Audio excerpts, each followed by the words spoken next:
Welcome to the Deep Dive. We're the podcast where we really plunge into complex topics, try to pull out the key ideas, the essential nuggets of knowledge, and maybe some surprising insights along the way. That's the goal. And today we're tackling, well, maybe one of humanity's oldest, most enduring questions. What actually happens when we die? It's a big one. It really is. It's this profound mystery, It's captivated us forever, sparked fear, wonder, endless speculation. Hmm. So for our deep dive today, we've pulled together, well, quite a stack of sources. We're looking at ancient philosophy, different spiritual traditions, but also, modern psychology, even cutting-edge neuroscience. A real mix. Yeah, exactly. And our mission really is to try and distill these varied perspectives, give you a kind of well-informed, multidimensional view on mortality. But also, and this is crucial, how understanding all this might actually enrich the life you're living right now. Absolutely. It's such a powerful subject because, what we believe, or maybe even what we don't believe about what comes next, it fundamentally shapes how we approach our daily lives. Oh, so? Well, it impacts what we value, right? Yeah. How we cope with challenges, setbacks. This isn't just some abstract question about an endpoint. It's really about finding deeper meaning, maybe making more intentional choices in the here and now. Makes sense.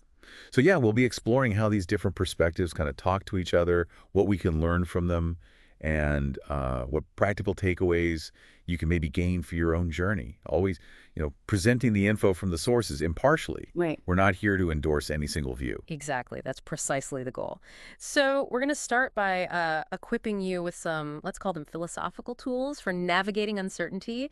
Then we'll weave through some ancient wisdom, look at modern science, and really explore the nature of existence itself. Sounds like a journey. It is. Okay, so when we talk about preparing for, well, whatever's next, or just living now, many philosophies offer really profound guidance on living well, especially when you're facing life's impermanence.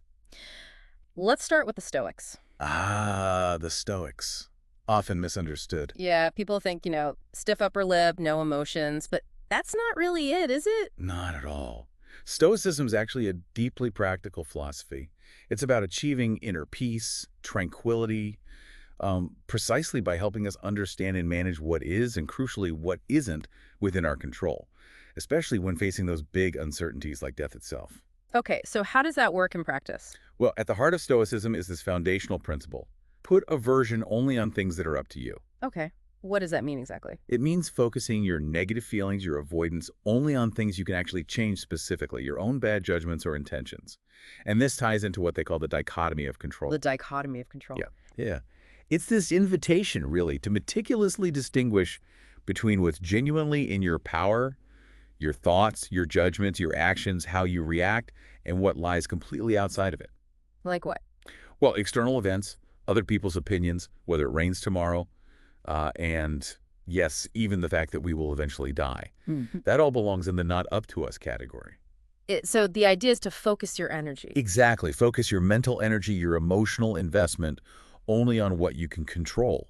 By doing that, you start to liberate yourself from, well, a lot of the suffering caused by worrying about or resisting things you simply can't change. That sounds incredibly empowering, but I imagine that's also incredibly difficult to do consistently. Oh, absolutely. It's a practice, not a switch you flip. And Epictetus, he was one of the big Stoic names, right? He seems to push this idea maybe to an extreme. He apparently said, temporarily remove all desire. That sounds pretty drastic, almost like checking out of life. It does sound drastic, and it's definitely controversial. It's a point of ongoing debate, even among modern Stoic scholars. So what was his thinking there? Why remove all desire? Well, one interpretation is that Epictetus, who was primarily a teacher, saw this as a kind of foundational exercise, almost like philosophical basic training. Okay. His thinking might have been, if you don't truly understand virtue, what's genuinely good and worth pursuing, you might unknowingly desire the wrong thing. Like chasing fool's gold instead of real gold. Exactly that analogy. Yeah. He talks about someone searching for gold being misled by fool's gold. Yeah. So for Epictetus, maybe suspending all desire was this really rigorous, almost ascetic first step. It was about teaching deep discernment, learning to recognize the true goal of virtue before you let yourself pursue anything with passion. Okay, so it's less about being unfeeling and more about being incredibly intentional, exceptionally discerning before you desire anything. Did other Stoics agree with this radical approach? Not universally, no. Yeah. Other big names, like Chrysippus and Seneca, suggested that a complete suspension of desire might actually be too extreme, especially for someone just, making progress on the Stoic path, what they Yeah. called a procopton. A procopton. Okay. Yeah. Seneca, for instance, we have a lot of his writings, and he doesn't really mention this suspension of desire as a necessary step. He seemed to advocate for something more like a lived experience for moral progress. Meaning you could cultivate virtue and inner peace while still being fully engaged in the world, rather than needing to withdraw or extinguish all your desires first. A more integrated approach, maybe. That definitely resonates a bit more with modern life, doesn't it? I mean, we Yeah. don't have ancient Stoic schools to go to anymore. Right. It feels like this really highlights the challenge of, applying ancient wisdom to our contemporary world. Our lives are just so different. Someone even pointed out online, how do you measure progress without an Epictetus there guiding you? It feels like it has to be this ongoing personal calibration. Precisely. And that underscores the adaptive nature of philosophy. For the Stoics, though, the core idea remains.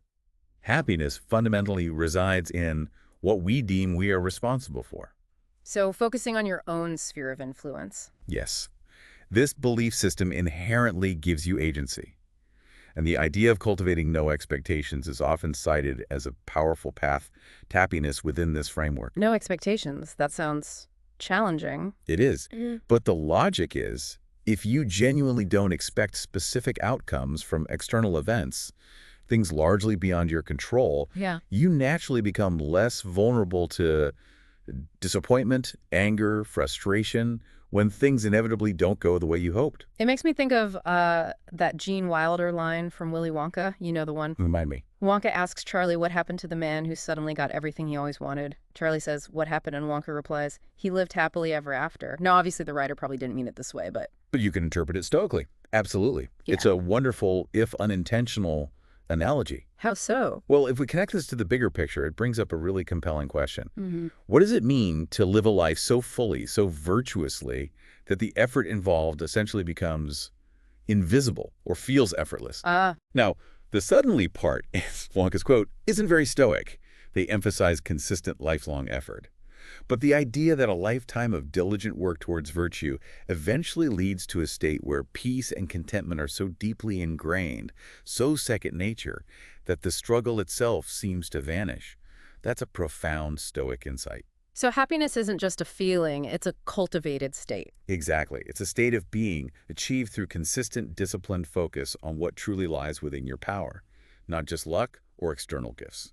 Okay, moving from that ancient wisdom, it's really fascinating how modern psychology also offers these powerful tools for living well. And a lot of the insights seem to echo or complement those older philosophies. Let's get into positive psychology. Yes, a great transition.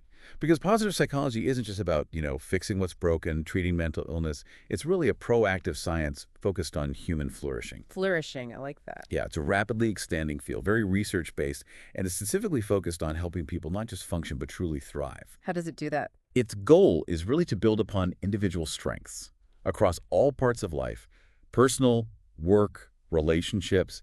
It aims to actively increase our experience of positive states, happiness, joy, contentment, life satisfaction, but also those higher virtues like wisdom, courage, gratitude, love, even awe. So it's a very strength-based approach. Exactly. Proactive and strength-based. So how does this field actually define happiness? Is it just like feeling good in the moment or something more stable? It's definitely more comprehensive than just a fleeting feeling. Positive psychology usually breaks down happiness into three distinct but interconnected parts. Okay, what are they? First, there's your momentary mood, how you're feeling right here, right now. Pretty straightforward. Got it. Second is life satisfactions. That's your more global overall evaluation of your life as a whole. Are you generally content, fulfilled? Right, the bigger picture assessment.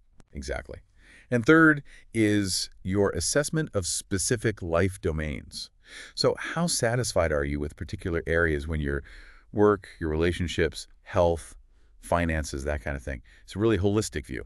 Well-being is multifaceted. That makes perfect sense. And when we think about how much control we actually have over our own happiness, is it mostly down to our genes? Yeah. Or our circumstances? Or is there, more room for us to actually do something about it? The research here is incredibly empowering, actually. It often gets visualized as this happiness pie chart. Oh, yeah, I think I've seen that. Right, so the research suggests roughly 50% of your baseline happiness level is linked to genetics, your biological predisposition, your temperament. Okay, half. Only about 10% seems to be tied to external circumstances, things like your age, income, where you live, that sort of stuff, Hmm. which is often surprising to people. Only 10%. Wow. Yeah. But here's the real game changer. A full 40% is attributed to intentional activity. Intentional activity. What does that cover? It covers your conscious choices, your behaviors, your thinking patterns, how you engage with the world, the goals you pursue. And this means that intentional activity is where you can exert the most direct and significant control if you want to boost your own happiness. Not huge. 40%. It really is. It underscores your personal agency in shaping your well-being. It's not all predetermined. That is incredibly empowering, just knowing that nearly half of our happiness is potentially within our direct influence. That offers immense hope. And the benefits of cultivating these positive emotions, this life satisfaction, they go way beyond just feeling good, don't they? Oh, absolutely. The ripple effects are remarkably widespread. Studies consistently show that positive emotions lead to, well, better physical health and immune function. Well, how so? It translates to things like fewer doctor visits, faster healing from illness or injury, and even potentially a longer life expectancy. Oh. And professionally, people who cultivate positive emotions tend to show greater creativity and increased success at work. Often leads to better problem solving, better teamwork, maybe even higher earnings, In personal life? higher quality relationships, Yeah. definitely, and a greater tendency towards pro-social behavior. Things like helping others, volunteering, being more connected to your community. And resilience. Does it help with coping? Crucially, yes. Positive emotions significantly enhance your ability to cope with challenges and build resilience.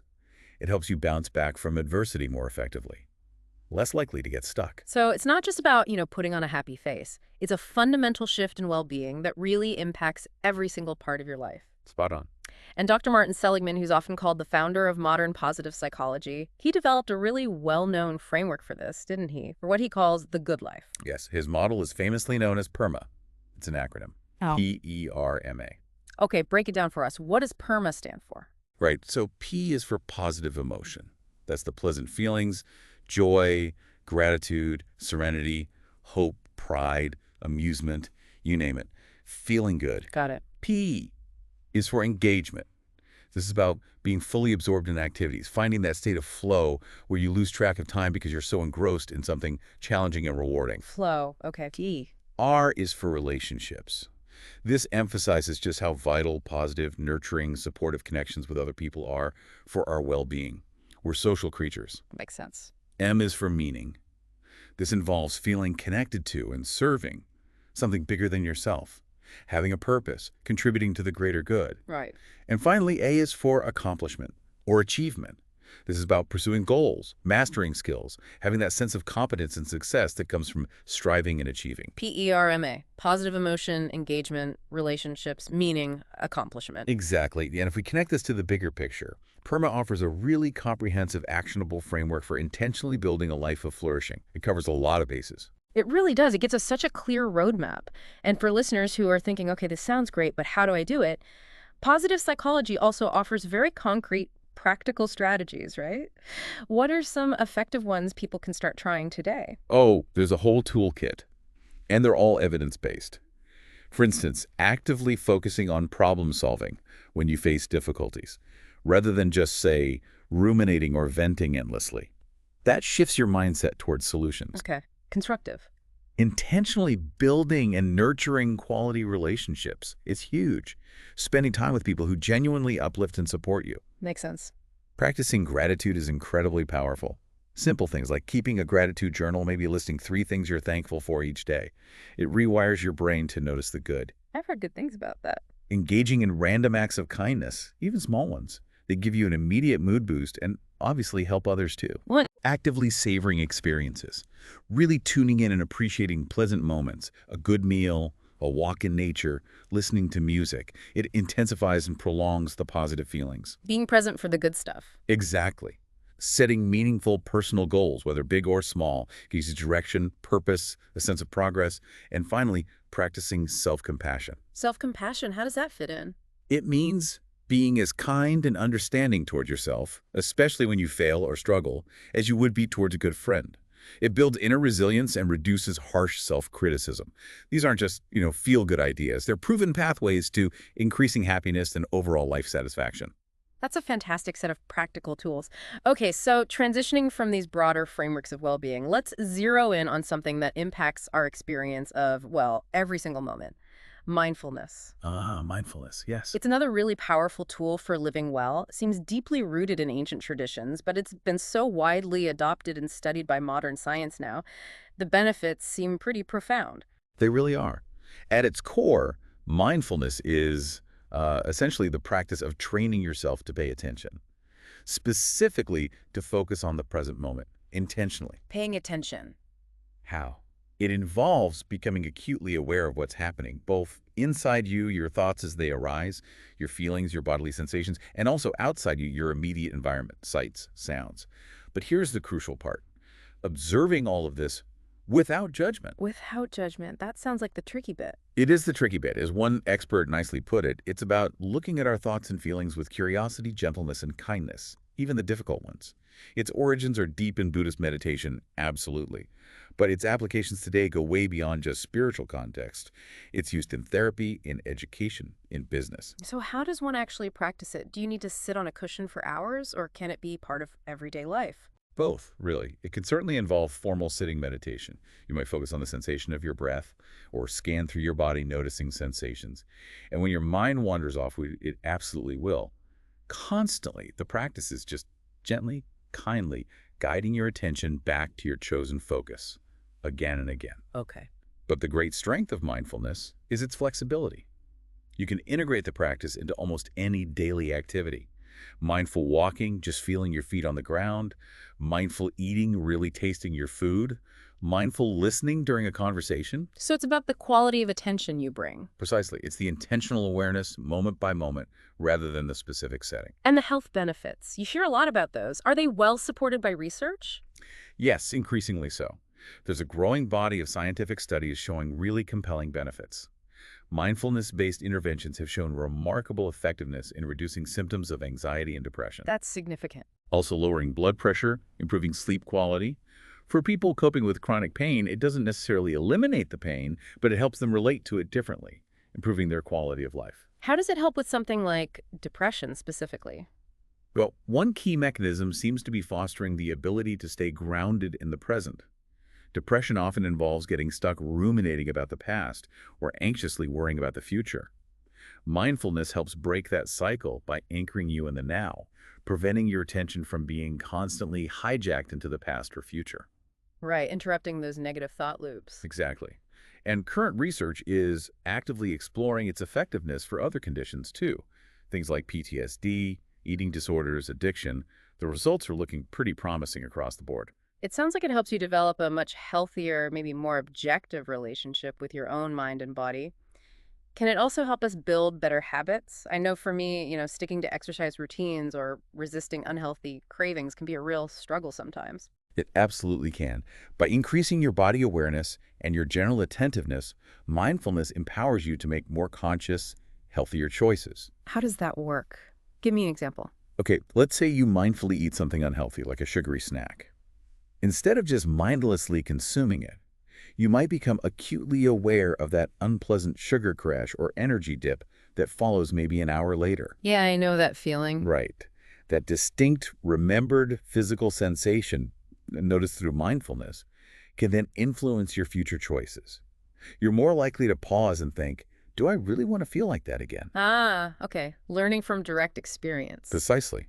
And conversely, with something positive like physical activity, almost everyone feels better after exercise, right? More energy, clearer mind. Mindfulness training can make you more acutely aware of that positive feeling, so you can actively train yourselves to repeat those behaviors that lead to rewarding outcomes. It also helps with goal setting. You can intentionally place your mind on being more active or eating more fruits and vegetables, making it much more likely you'll actually follow through. That's a really practical application. It connects directly to everyday well-being. So for our listeners who might be curious, maybe a bit intimidated by the idea of meditation, what are some simple, accessible tips to start incorporating mindfulness? Where should they begin? Yeah, it's important to remember that while the concept is simple, the practice doesn't mean that it's easy. It definitely takes practice. Mm-hmm. But the key is really to start small. Be consistent, but don't aim for perfection. Just begin with a few minutes each day. Okay, like what kind of things? Simple things. Taking a few deep, intentional breaths. Maybe inhaling slowly, feeling your belly rise, exhaling slowly, feeling it fall, just focusing on that physical sensation for a minute or two. Okay, breathing. What else? You could try mindful walking. Even just for 5 minutes, pay attention to the sensation of your feet hitting the ground, the rhythm of your movement, the sights and sounds around you. When your mind wanders, just gently bring it back to the walking. Mindful eating is another great one. Take one meal, or even just the first few bites of a meal, and really pay attention. Notice the tastes, the textures, the smells. Chew slowly. Listen to your body's signals of hunger and fullness. Instead of just wolfing it down while scrolling on my phone. Exactly. And maybe a brief body scan meditation. Just mentally scanning your awareness through your body from head to toe, noticing whatever sensations are present: warmth, coolness, tingling, pressure, without judging them or needing to change them, just noticing. So small, manageable practices. Yes. These simple practices, done regularly, can really start to shift your daily experience, help you find moments of calm and clarity, even in a busy, stressful world. These tools for living well, stoicism, positive psychology, mindfulness, they're invaluable. But now we need to confront it. The ultimate inescapable question that's always shadowed human existence. What happens when we die? The big one. Philosophers have wrestled with this for millennia, and their conclusions, often wildly different, continue to shape how we understand life itself, don't they? Absolutely. The philosophical debate on mortality is as ancient as, well, philosophy itself. And it reveals these really deep divides in how humans understand our own nature. Consider two giants from ancient Greece. Plato. Right. Plato firmly affirmed both a prenatal life of the soul and the soul's continued life after the death of the body. In his dialogue, The Phaedo, he even argues that true philosophers should actually welcome death, Welcome it. Why? because he saw it as the emancipation of the souls of those who are good in this life to a great afterlife. For Plato, death was a liberation from the constraints of the body. Okay, so a very positive view, for the virtuous at least. Good. What about Epictetus, the Stoic we talked about earlier? A completely different take. Epictetus conceived of death as a person ceasing to be, full stop. Annihilation. Yeah, essentially. His view was much more pragmatic, you could say. He argued we should not fear death because we will not exist after death. If you won't exist to experience anything bad, what's there to fear? These two views really represent these fundamental, enduring forks in the road in how we think about our existence and its end. And this isn't just some dusty old academic debate, is it? This philosophical assessment of the truth of such matters continues on to the present. Why does it still matter so much to us today? Especially when, let's be honest, many people prefer not to think about death. It matters profoundly, Huh. the source material argues, because the values we have in the here and now have a bearing on what we may or should hope for in terms of the future. How so? Can you give an example? Well, there's a really compelling argument against philosophers like Peter Singer or Eric Wielenberg, who suggest that the goodness or meaning of our current actions shouldn't really depend on what happens in the distant future. Singer, for instance, argued that helping villagers now is good, regardless of whether they're all wiped out by a plague 1,000 years later. The ethical value is immediate. Okay, that's an interesting point. Focus is purely on the present impact, almost like an ethical short-termism. Exactly. But there's a strong counter-argument. Imagine those aid givers leaving the village and saying they're utterly indifferent to whether a plague hits the villagers in an hour or whether their descendants suffer horribly 1,000 years from now. That would seem wrong. Cold, at least. It would be bizarre, right? Ethically perverse, even. If you genuinely care about people, you inherently hope for their enduring well-being, their flourishing into the future, not just their immediate comfort. And this connects to the afterlife question. If we value a person, our concern for them naturally extends beyond their physical death. We hope something good awaits them, or at least that their value isn't just obliterated. And Wielenberg takes this even further with a really provocative thought experiment about the Holocaust, doesn't he? Questioning if it matters now what the world will be like 1,000,000 years from now regarding it. He does. It's a chilling example. While obviously no one would wish the Holocaust had lasted longer, he argues it would be deeply perverse to hope for the second future, a scenario where, 1,000,000 years from now, some future generation of Nazis successfully annihilates all Jews. Right. And equally perverse, he suggests, to be indifferent now about whether that awful future might occur. Philosopher Thomas Nagel makes a crucial distinction here. Whether an event matters its intrinsic value or moral weight is different from whether future people care about it or remember it. So the Holocaust will always matter, morally speaking. Nagel would argue yes. Its moral significance is inherent, regardless of future memory or concern. And this perspective suggests our values now inherently include a concern for the future, whether it's for people we love, causes we believe in, or humanity itself. This is why the question of an afterlife and the ultimate fate of value and meaning remains so deeply relevant, and not just an abstract puzzle. Okay, let's unpack this survival question further. Can we actually survive death? As you said, the answer seems to hinge on how we fundamentally understand ourselves. Are we just physical bodies, or is there something more? This gets us right into that core philosophical debate. Dualism versus materialism. Precisely. Mind-body dualism is generally seen as the more survival-friendly perspective. The basic idea is, if our essential self, our mind, our consciousness, maybe a soul is fundamentally non-physical or immaterial, even though it's currently embodied. Then the body dying doesn't necessarily mean we die. Exactly. The complete annihilation of our physical bodies does not necessarily entail our annihilation as persons. If your core essence isn't purely physical, then the destruction of the physical container doesn't automatically destroy the content, so to speak. Has anyone tried to describe what that non-physical existence might be like? Yes, philosophers have tried to conceptualize it. H. Price, for instance, offered this really fascinating detailed picture of disembodied souls existing in a world of something like dream images. Dream images. Yeah. He envisioned these mental images being shared between a number of more or less like-minded and telepathically interacting souls. These shared images could even include representations of their own bodies and others, creating kind of shared mental world that could feel very much like our physical one. Price really provided an account that makes plain the intelligibility of the notion of disembodied survival. He showed it's at least a conceptually coherent possibility, philosophically speaking. Okay, so dualism opens that door, conceptually. But then there's materialism.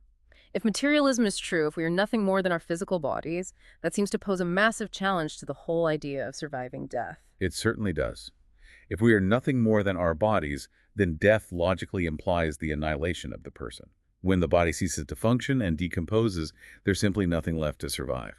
But what about ideas like resurrection? Couldn't a materialist still believe in being physically brought back?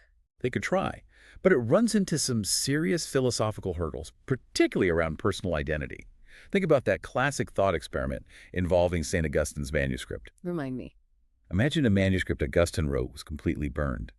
If God miraculously recreated a perfect physical duplicate of it later, even down to the last atom, would it be the same manuscript? Guess not. It's a copy, however perfect. Exactly. It would not be that one. Why? Because its history is different. Its earliest moment of existence would be after the original was destroyed. It would never have known the impress of his hand in the same way. It lacks that unique causal history.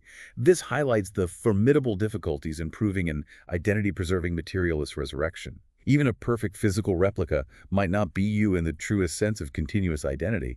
It might just be a new being, exactly like you were. That's a really clear way to put the identity problem. It's not just the stuff, it's the history, the continuity. So how are some materialists trying to get around this? Are there clever theories? There are some ingenious attempts. Dean Zimmerman proposed a closest continuor theory. It's complex, but basically involves elementary particles in your body kind of budding off identical twins at the moment of death, which instantly form a resurrection body in a separate resurrection space. The original particles stay with the corpse, but this new body is argued to be the closest possible continuor of your life, thus preserving identity. Yeah, that's intricate. It is. Very clever. But the general philosophical take is still that while it hasn't been shown conclusively that an identity-preserving materialist resurrection is impossible, the conceptual difficulties are formidable. So where does that leave us? Dualism makes survival easier to imagine, but doesn't guarantee it. Pretty much. Mind-body dualism would offer some support for the possibility of survival, but it by no means guarantees survival. It just makes the concept coherent. And it's also worth noting, as the source material does, the often close tie between theism and belief in an afterlife. Meaning, belief in God often goes hand in hand with belief in life after death. Yes. The idea of some kind of cosmic justice or a karmic moral order, like you find in Indian traditions, seems much more readily answered if we postulate a personal source of both the natural and the moral order, that is to say, a God. For many, a divine intelligence seems necessary to ensure that the universe ultimately makes moral sense, potentially through some form of afterlife. Okay, so beyond these deep philosophical debates, humanity has, across millennia and cultures, woven these incredible, intricate tapestries of belief about what happens after we die. Religious and spiritual traditions have historically been the primary source for these afterlife concepts, offering diverse and profoundly compelling visions. Absolutely. And many cultures, ancient and modern, share a fundamental concept of retribution. This is the core belief that your actions in this life directly determine your fate in the next or after death. Can you give an example? Sure, take ancient China during the Zhou dynasty, which was a long time ago, roughly 1122 to 771 BC. They had this strong belief in the cult of Xuantian Shangti, the supreme lord of the mysterious heavens. This supreme lord was seen as being in charge of moral law. People believed the emperor ruled only by the mandate of heaven, and if he lost heaven's favor because he wasn't morally upright, it could lead to disasters, revolts.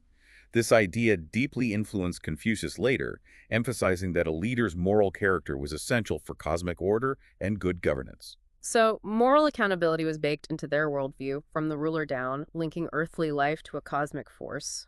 What about ancient Egypt? They had elaborate ideas about the afterlife. Oh, very elaborate. In ancient Egypt, the sages taught about an eternal cosmic order based on truth and justice, which they called Ma'at. This order was established by their supreme god creator and personified by the goddess Ma, often shown as a winged female being. And how did retribution fit in? Their law of retribution was crystal clear. A wise and righteous deed leads to beneficial consequences, whereas a foolish act leads to punishment and possibly to the perpetrator's destruction. This wasn't just theory, it was central to their understanding of both life and the complex journey the soul took after death, famously depicted in their burial rites, like the weighing of the heart ceremony against Maat's feather. Justice was paramount. Okay, so moving from those ideas of judgment and consequence, it's incredibly interesting to explore reincarnation. That presents a starkly different picture, much more cyclical. Yes, the concept of reincarnation is absolutely central to the major spiritual traditions that originated in India. Hinduism, Buddhism, Jainism, and Sikhism. The core doctrine, broadly speaking, is that at the moment of death, our spiritual self leaves the body and is eventually reborn to inhabit another physical vessel. And what determines the next life? It's based on the cumulative impact of your actions of past lives, what's generally known as karma. This next existence could be in a different social standing, potentially even a different species in some traditions, or simply a new human life. Is there variation in that belief? Yes, some traditions believe reincarnation can happen into lower or higher forms of life, while others limit the possibility only to the human body in existence. But the fundamental idea across these traditions is that this wheel of birth and rebirth, this cycle known as samsara, is unescapable until a person achieves spiritual liberation and is no longer attached to it. You keep going around until you break free. That sounds like quite an endless cycle unless you reach that specific state of liberation. Let's dive into the Buddhist view specifically. How do they conceptualize this cycle, and what's the ultimate goal, nirvana? For Buddhism, death is not the end of life. It is merely the end of the body we inhabit in this life. It's seen as a transition. Yeah. Your spirit, or perhaps more accurately, your stream of consciousness, will still remain and seek out through the need of attachment to a new body and new life. Attachment drives the cycle. Yes, attachment and karma. The specific realm you're reborn into in Buddhism describes 6 main realms: heaven, human beings; asura, which are like demigods; hungry ghost, animal, and hell, is determined by your accumulated positive and negative action and the resultant karma. Are those realms permanent destinations, like heaven or hell in other traditions? No, and that's a crucial point. In the Buddhist view, none of these places are permanent. You don't stay in any realm forever.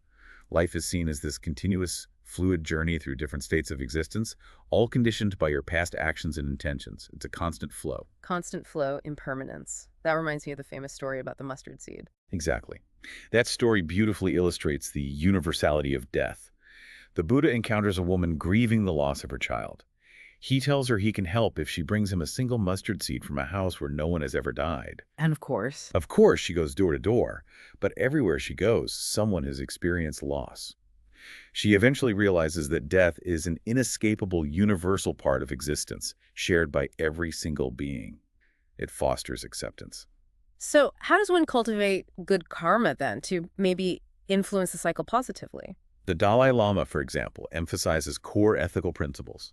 Not performing evil deeds, keeping our heart and mind pure, doing no harm, no killing, no sexual misconduct or lying, not using drugs or alcohol, basically living ethically and compassionately. These positive actions are believed to allow one to die as we have lived, carrying forward good karma into the next phase. And the ultimate aim, the way to actually break free from this entire cycle of death and rebirth and suffering, is nirvana. What exactly is that state, and how is it reached? Nirvana is the supreme goal in Buddhism. It's described as a state of liberation or illumination from the limitations of existence. It represents the ultimate liberation from the cycle of rebirth through countless lives. And how do you get there? Crucially, nirvana is obtained through the extinction of desire, or perhaps more accurately, the extinction of craving and attachment. The Buddha described nirvana using negatives. It is unborn, unoriginated, uncreated, unformed.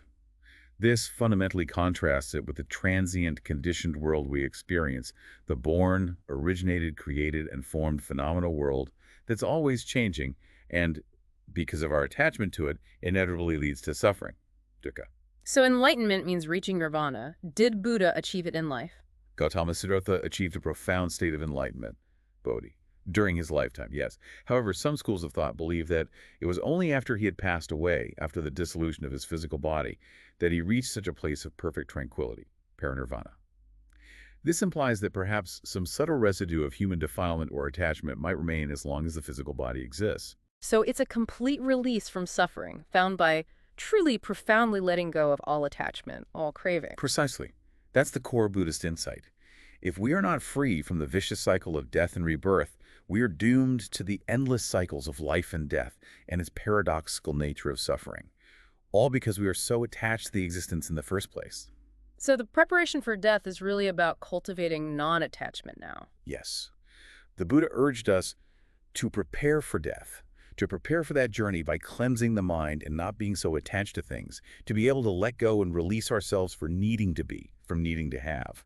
This profound wisdom isn't about being morbid. It's about living more freely now, so you can pass through the final stage of life with less suffering, letting go gratefully, and ultimately finding release from the cycle. Okay, now in stark contrast to those cyclical views of existence we just discussed, many Western religions, specifically the Abrahamic traditions, Judaism, Christianity, Islam, offer a very different narrative.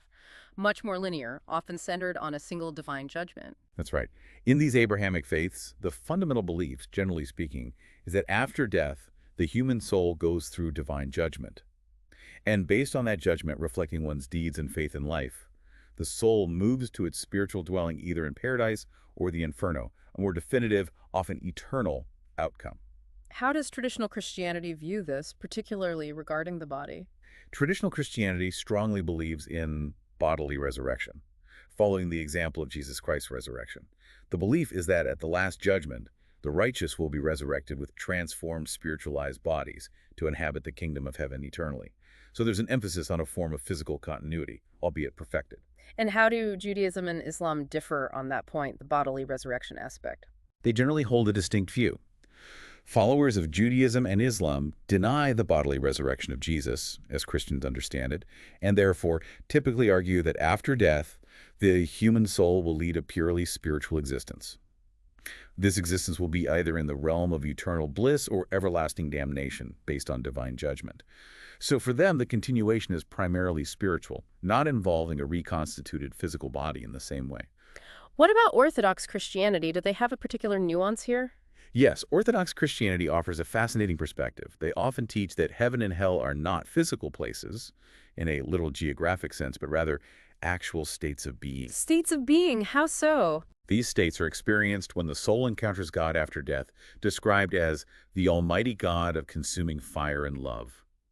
For those whose lives were oriented towards God, this encounter is one of healing, purification, and entering into divine life, heaven.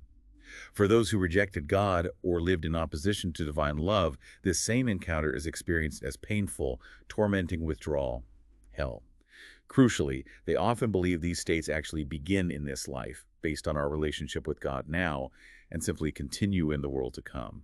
That's a really profound way to think about it, heaven and hell as relational states, starting now. And Catholicism also has its own specific distinctions, right? Like purgatory. Yes, Catholicism, particularly shaped by the theology of St. Thomas Aquinas, further distinguished different potential states.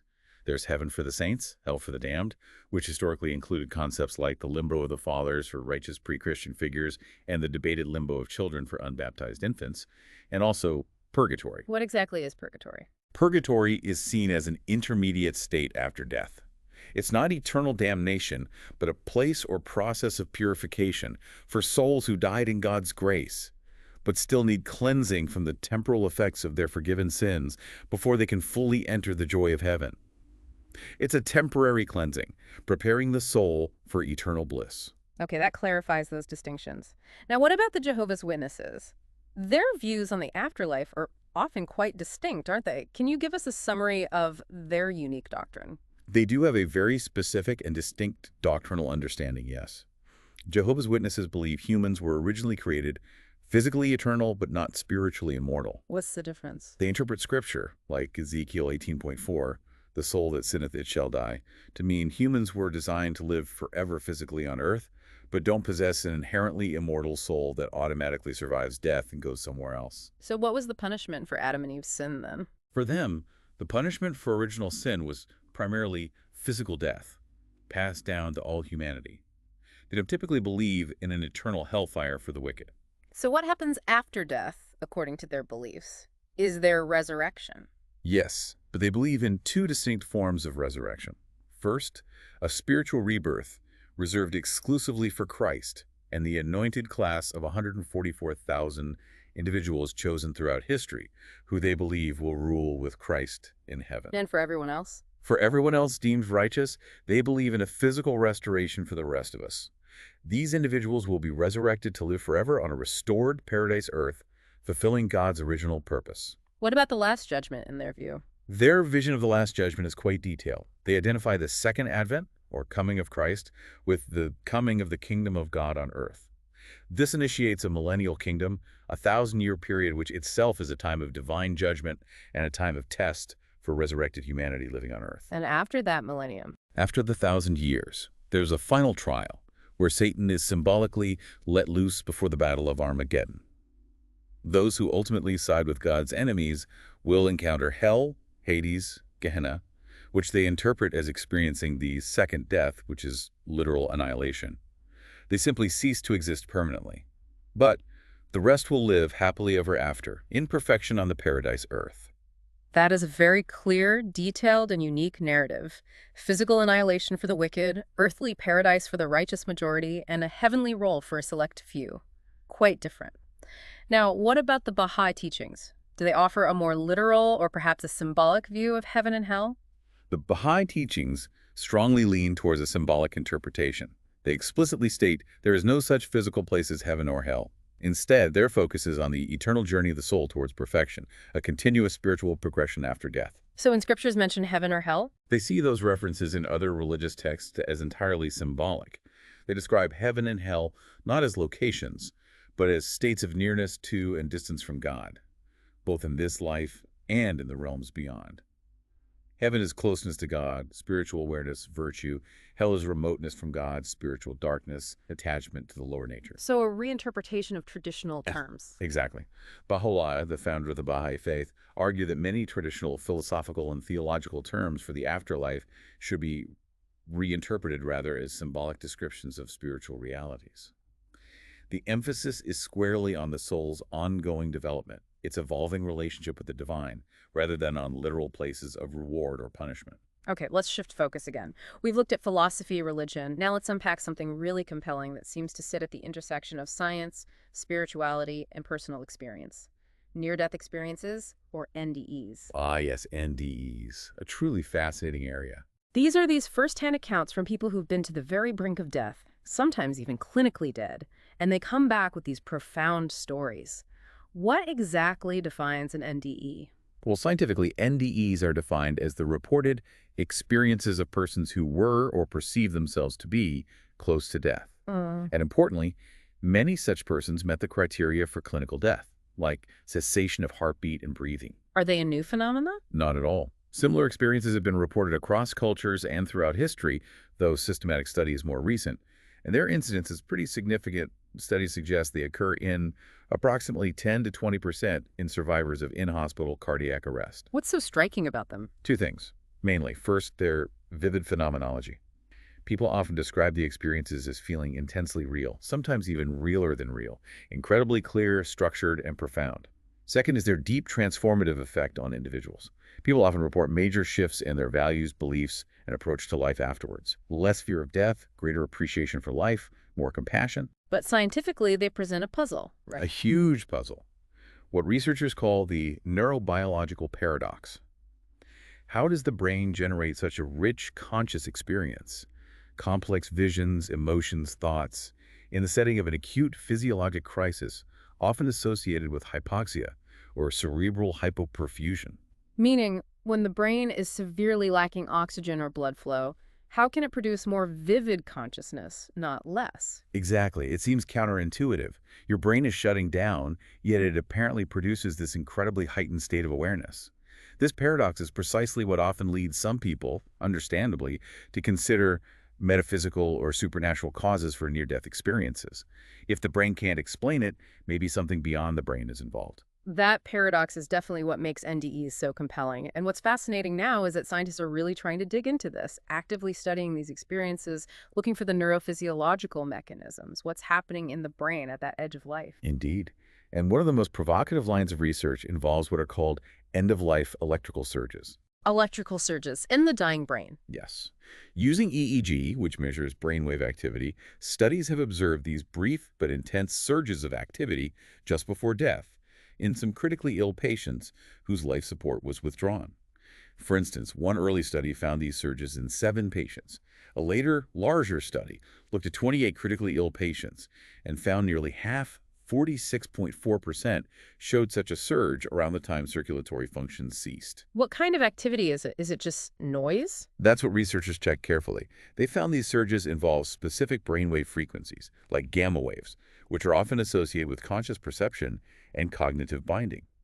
Processed EEG indices actually spiked to levels consistent with consciousness right around the time of death before sharply dropping off. They also saw increased connectivity between different brain regions. Crucially, they performed tests to confirm these signals were not artifactual, not just muscle twitches or equipment noise. That's incredible. So the brain, even as it's seemingly shutting down, shows this burst of intense organized activity. Have these findings been backed up by more controlled studies, maybe in animals? Yes, precisely because human studies are complex and opportunistic. Animal studies, like a key one by Borjigan and colleagues on rats, provided important corroboration. They carefully instrumented rats with EEG electrodes and then induced cardiac arrest. They observed a very similar surge of power and coherence in the theta and gamma bandwidth shortly after the heart stopped. Theta and gamma, those are linked to consciousness, right? Yes, they're considered important markers. Theta is often linked to memory processing, gamma to binding different sensory inputs into a coherent conscious experience. The study also found increased directed connectivity, how different brain areas seem to communicate in an ordered way, also surged. This strongly suggests the neurophysiologic activity wasn't just random firing, but something organized and informative, like the brain was undergoing a final intense processing burst. These studies were seen as a pioneering step in trying to identify potential neural correlates of consciousness, even in the context of dying. Okay, so the brain is definitely active, showing these complex, organized patterns near death. That's a huge finding. But Yeah. does it fully explain the NDE itself? I mean, people report these incredibly rich, detailed, often narrative experiences, life reviews, tunnels, beings of light. Does a brief electrical surge account for all of that complex, subjective content? It feels like there might be a gap. That is the critical question, and you've hit on the major limitation right now. Many researchers argue that the observed duration of the high-frequency surge may be too short to explain the richness and the temporal extent of the near-death experience. These experiences can feel quite long and involved subjectively. And the dying process isn't just one single electrical event, is it? Not at all. It involves successive changes in neuronal activity. You might get that initial high-frequency surge, but it's often followed by periods of much lower frequency activity and eventually even isoelectric states where the EEG basically flatlines. It's a cascade of events. So if that initial surge might be too brief, what other possibilities are scientists exploring? Where else might these complex NDEs originate, or how might they be generated? Well, one provocative hypothesis is that NDEs, or at least parts of them, may be generated during the relatively slow process leading to recovery of consciousness. So not necessarily during the deepest part of the crisis, but as the brain is coming back online. Possibly. The idea is that as the brain recovers function, it might generate experiences, perhaps even drawing on memory fragments or altered perceptual processing, that could resemble patterns seen in conditions involving hallucinations, like schizophrenia. It's trying to make sense of a chaotic internal state during recovery. That raises some really deep questions, though. It absolutely does. It brings up that fundamental, almost philosophical question posed by researchers like Giddens and colleagues. Does the exact replay of neural activity, which was initially recorded during a conscious experience, reconstitute the conscious experience in a disconnected or disorganized brain? In other words, can a damaged or recovering brain truly recreate a genuine conscious experience just by firing in old patterns? It's a huge unknown. And could NDEs emerge even later in the dying process? It's even considered possible NDEs could somehow emerge from the period of low-frequency activities or even the isoelectric period. The flatline state, if the underlying neuronal capacity for information processing, cause-effect interactions, isn't fully destroyed and can recover rapidly with reoxygenation. The precise timing and mechanisms are still very much under active investigation and debate. So it feels like we've made incredible strides in understanding what's physically happening in the brain near death, these electrical surges, the changing patterns. But there's still this huge frontier, this gap in truly understanding NDEs, especially connecting that objective brain activity to this subjective conscious experience the person reports. You've precisely nailed the key challenge. Mhm. What is still fundamentally lacking is that direct simultaneous correlation with experiential content. We have the EEG data, the Definitely. physiological measures, but we don't have a reliable way yet to simultaneously capture what the person is subjectively experiencing, thinking, seeing, feeling during that exact moment of crisis. What would it take to get that correlation? What would the ideal research setup look like? It would be incredibly demanding. You'd need to observe all at once. One, verified clinical death, followed by 2, successful resuscitation and full recovery, while simultaneously capturing 3, high-quality whole-scalp neurophysiology, like detailed EEG, with analyzable signals throughout the event, and have the patient subsequently report 4, a clear near-death experience or other endogenous conscious experience that occurred during that monitored period, and crucially, 5, retain memory and provide a detailed verbal report of that NDE afterwards. Wow, that sounds like a near impossible perfect storm of circumstances to capture reliably in humans. Exactly. Most researchers agree it's unlikely that this would be an efficient or reproducible approach for human studies, given all the ethical constraints, the unpredictability, the technical challenges. Have researchers tried other models? Yes. For instance, deep hypothermic circulatory arrest, a medical procedure where the body is cooled way down and blood flow stopped temporarily during complex surgery, was proposed as a potential model. Patients are essentially clinically dead for a period. But interestingly, one clinical study found that actual NDEs are not reported after this clinical intervention, or at least not typically. So that complicates using it as a direct model for NDEs. The search continues. It really highlights the difficulty, doesn't it? How can we truly bridge that profound gap between the measurable brain activity we can record and the richness of subjective conscious experience, especially at life's ultimate frontier? It's the million-dollar question, isn't it? The science is pushing forward rapidly, developing more sophisticated tools. But that subjective conscious element remains profoundly elusive, deeply mysterious. The answers might lie not just in better technology, but perhaps in entirely new ways of conceptualizing consciousness itself and its relationship to the brain. Okay, as we've explored all these fascinating perspectives, philosophical arguments, religious beliefs, scientific investigations, we also need to bring it back to the very human, the deeply personal and emotional side of facing death. This isn't just an intellectual exercise. It's a journey that many of us will experience ourselves or witness firsthand with loved ones. Absolutely. And much of our contemporary understanding of this emotional journey comes from the groundbreaking work of Dr. Elizabeth Kubler-Ross. Through her extensive near-death studies, interviewing countless terminally ill patients, she observed and conceptualized 5 common emotional stages people often go through when confronting their own mortality. These are the famous 5 stages, right? Dabda. Exactly. Tabda. Duh. Denial, anger, bargaining, depression, and acceptance. It's crucial to remember, though, as Kubler-Ross herself emphasized, these aren't necessarily linear steps everyone follows in order. People might skip stages, go back and forth, experience several at once. They're more like common signposts on a complex emotional map, not a rigid checklist. But understanding these potential stages isn't just helpful for the person who is dying, is it? It seems incredibly important, maybe even more so sometimes for the family, the friends, the caregivers who are supporting them. The emotional impact on loved ones is immense. It's absolutely vital for supporters.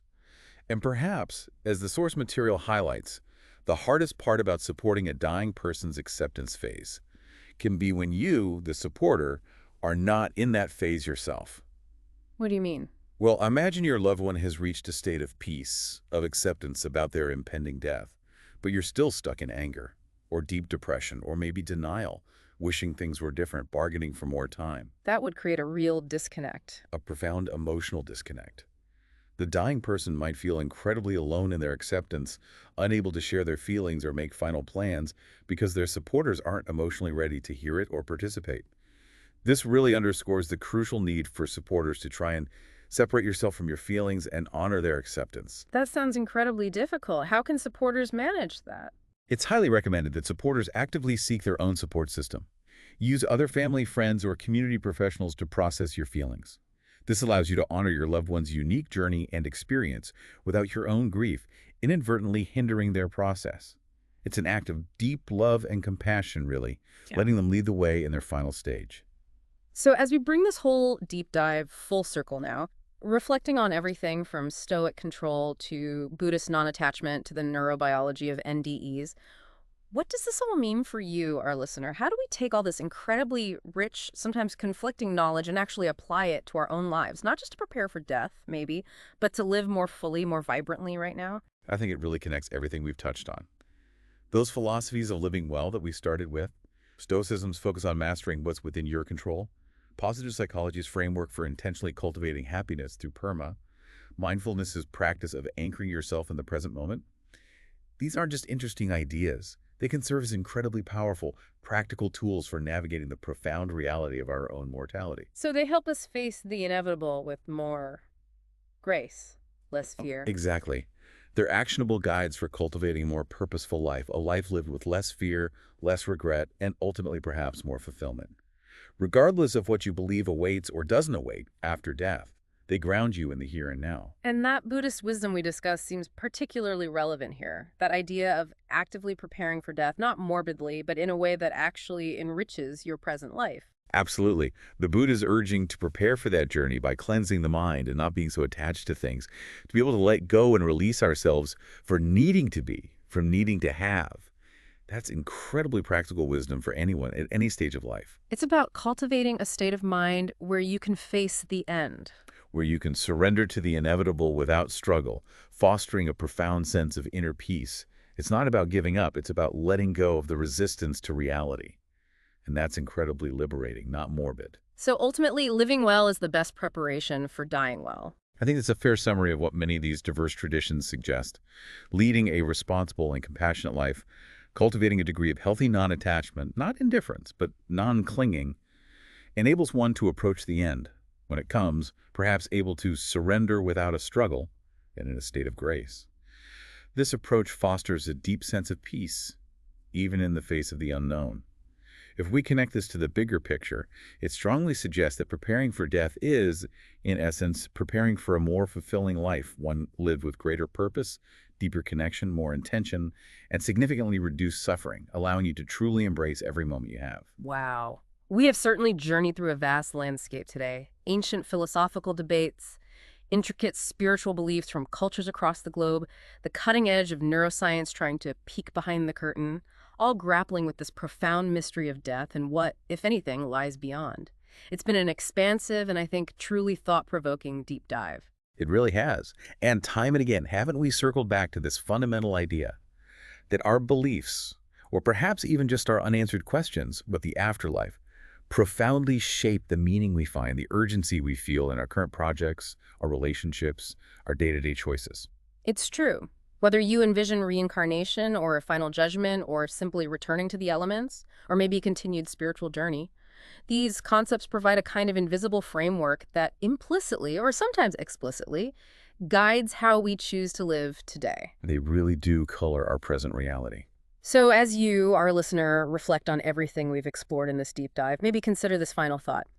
If the human brain, this incredibly complex biological machine, can potentially generate such profound, seemingly transcendent, realer than real conscious experiences right at the very edge of biological life, what does that truly tell us about the fundamental nature of consciousness itself? That's a deep question. And how might grappling with that question reshape your awareness of what it means to be intensely, vibrantly, consciously alive in every single moment of this life, the one you're living right now? What stands out to you from all we've discussed today?